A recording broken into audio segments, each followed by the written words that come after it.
Hi, hello. இன்னைக்கு வந்து பார்த்தீங்கன்னா, 2002 ரிலீஸ் ஆன கில்லிங் மீ சாஃப்ட்லி அப்படிங்கிற ஒரு மிஸ்ட்ரி த்ரில்லர் படத்த பத்திதாங்க பார்க்க போறோம்.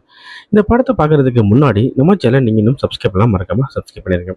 இந்த படம் வந்து பார்த்தீங்கன்னா, தனியா பார்க்க வேண்டிய படம். ஸோ, இத நீங்க தனியா பாருங்க. சரி, இந்த படத்துடைய கதை பத்தி பார்த்துடலாம். ஸோ, கில்லிங் மீ சாஃப்ட்லி அப்படிங்கிற இந்த படத்துடைய கதை என்னன்னு பார்த்தீங்கன்னா, ஆலிஸ் அப்படிங்கிற ஒரு பொண்ணு தன்னுடைய பாய் ஃப்ரெண்டோட ஒரு நார்மலான ஒரு வாழ்க்கைய வாழ்ந்துகிட்டு இருக்கா. அப்படி நல்லா தான் போயிட்டு இருக்கு அவ வாழ்க்கையில வந்து பார்த்தீங்கன்னா, ஒரு டைம் அவ வேலைக்கு போயிட்டு இருக்கும்போது ஒரு ஆளை பார்க்குறான். அவன் பேர் ஆடம். அந்த ஆடமை பார்த்ததுக்கப்புறம் இவளுக்கு பிடிச்சி போயிடுது. சரி, ஏதோ ஒரு இணை பிரியாத ஒரு ஈர்ப்பு அப்படின்னு நினச்சிக்கிறா.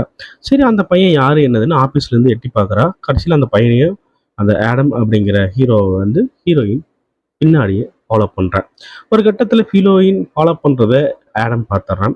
பார்த்ததுக்கப்புறம் ரெண்டு பேருமே சரி ஆடம் வீட்டுக்கு போகலான்னு சொல்லிட்டு ஆடமும் ஹீரோயினை ஆடமோட வீட்டுக்கு கூட்டிகிட்டு போகிறான். கூட்டிகிட்டு போனதுக்கப்புறம் ரெண்டு பேரும் ஒன்றா இருக்கிறாங்க. ஒன்றா இருந்துட்டு சந்தோஷமாக இருந்துடுறாங்க.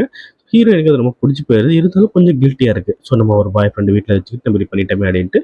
ஸோ அங்கேருந்து கிளம்பி வந்துடுறா. வந்ததுக்கப்புறம் நார்மலாக இருக்குன்னு ட்ரை பண்ணுறா. இருந்தாலும் பாய் ஃப்ரெண்டோட சந்தோஷமாக இருந்தாலுமே ஆடம் கூட இருந்தது தான் அவளுக்கு எப்பவுமே அந்த ஞாபகமாக இருக்குது. ஸோ பெருசாக பாய் ஃப்ரெண்டோட சந்தோஷமாக இல்லை அப்படிங்கிறது அவளுக்கு தெரிய வருது. இதனால என்ன செய்யறேன்னா பாய் ஃப்ரெண்டு கிட்ட பிரேக்கப் பண்ணிட்டு ஆடம் கூட நம்ம இருந்துடலாம் அப்படின்னு சொல்லிட்டு ஆலிஸ் ஆடம் கிட்ட போயிடுறா. போனதுக்கப்புறம் அங்க இவங்க 2 பேத்துக்குள்ள ஒரு நல்ல ஒரு பாண்டிங் உருவாகுது. நல்ல லவ் உருவாகுது. 2 பேரும் எப்பவுமே ஒண்ணா இருக்காங்க. என்னென்ன பண்ணணுமோ அதெல்லாம் பண்ணிக்கிறாங்க. ஆனா அப்படி பண்ணிட்டு இருக்க இவங்க லைஃப்ல அடுத்தடுத்த சில சம்பவங்கள் நடக்குது. அது என்ன? அந்த சம்பவங்கள்னால என்னென்ன பிரச்சனை வந்தது? அப்படிங்கிறது தான் படத்துடைய மீதி கதை. இது முழுக்க முழுக்க ஒரு 18+ கன்னட எடுக்கிற படங்கனால இதை நீங்க தனியா பாருங்க. இந்த படத்துடைய லிங்கை கீழே டிஸ்கிரிப்ஷன்ல கொடுத்துருக்கேன். இந்த படம் உங்களுக்கு பிடிச்சிருந்தா மறக்காம இந்த வீடியோ லைக் பண்ணுங்க. நம்ம சேனல் சப்ஸ்கிரைப் பண்ணாத மறக்காம சப்ஸ்கிரைப் பண்ணுங்க.